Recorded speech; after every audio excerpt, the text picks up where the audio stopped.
how to politely enforce someone's role in your business. And the two keywords are politely and your.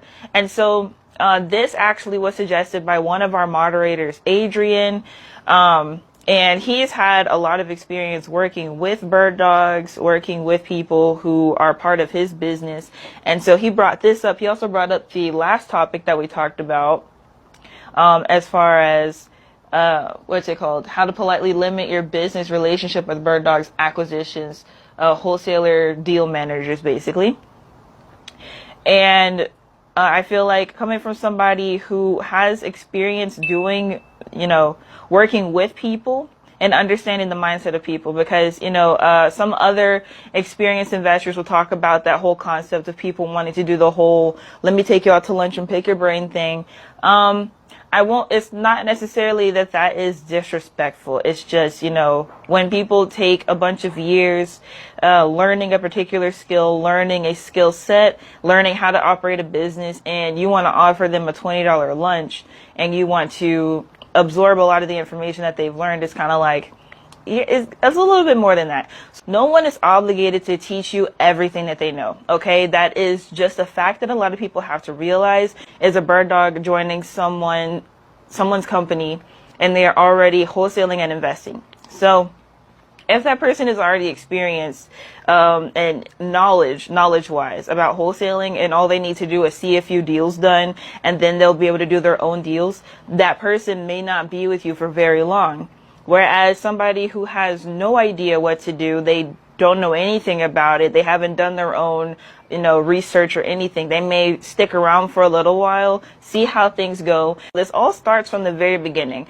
Are you asking the right questions? Are you saying, hey, do you just want to do a few deals with me? Do you want to bird for me? Adrian refers to it as birding for somebody. And I'm like, okay, that sounds pretty cool. So do you want to bird for me for a little while, or are you looking to stick around and, develop a career, all that type of thing? Ask those questions in the very beginning, because then that's going to determine how much energy you're going to put into that individual.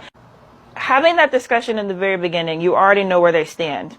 And so if they're saying, I'm going to be with you for a few months, it's like, okay, cool. That means I'm probably not going to tell you that much information, because I know if you're going to be with me for 6 months and you want to do this particular role, all I have to do is make sure that I'm paying you appropriately, and that you're doing your job properly, and I will let you know what the case is. Develop that relationship and that understanding that, okay, since you are going to be here for this particular job and this particular reason for this particular time, this is what it's going to be. So, already established, I'm not going to offer mentorship. I'm not going to do this and that. And you have to, like I said, the key word here is politely. Other than yours, politely. And so if someone asks a question for the first time, let's say it's the first time, like, hey, can you show me how to do this?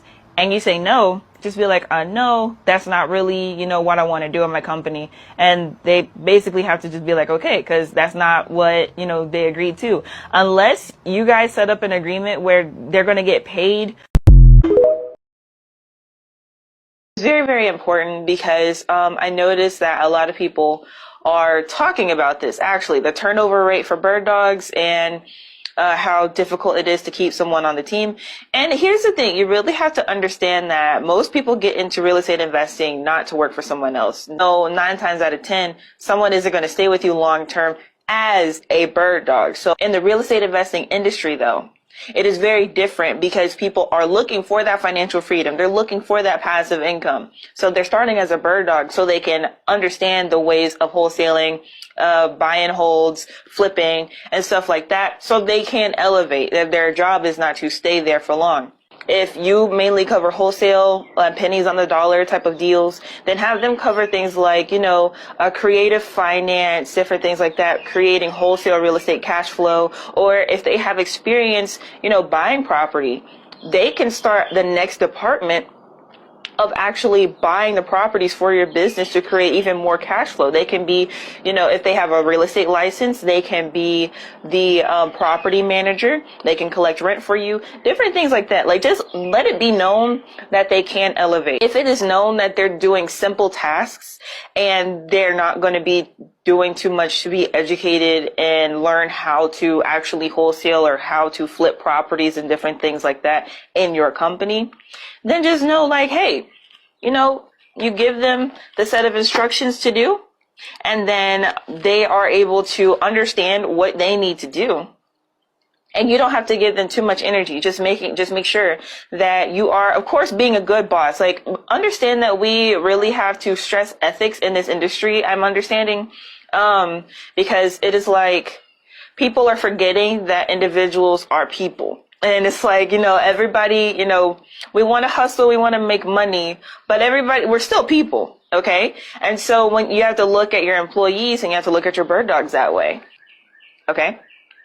But if you know that they won't be with you for very long, it's as simple as creating I was about to say curriculum, that's for school, but a job description, just very specifically, and making sure that they're compensated properly. You as a bird dog, you can make a lot of money doing pretty simple tasks, but if it's for one investor, it's not too much money a lot of times. So, unless they're a larger company, but not all real estate investment companies are big companies that can take a lot of jobs or a lot of bird dogs on their team to be able to consistently make, $100, $300 a day. Just looking at it from both sides of it. You don't want to put too much energy into that individual if you know that they're hustling and they're going to be a wholesaler in a few months. If you can just tell and you can, see where that person's going, whether it be in the interview process or you're just able to gauge it just by seeing in that individual. Of course, I recommend having a conversation, of course. But if there is not a conversation, but you see that person is doing what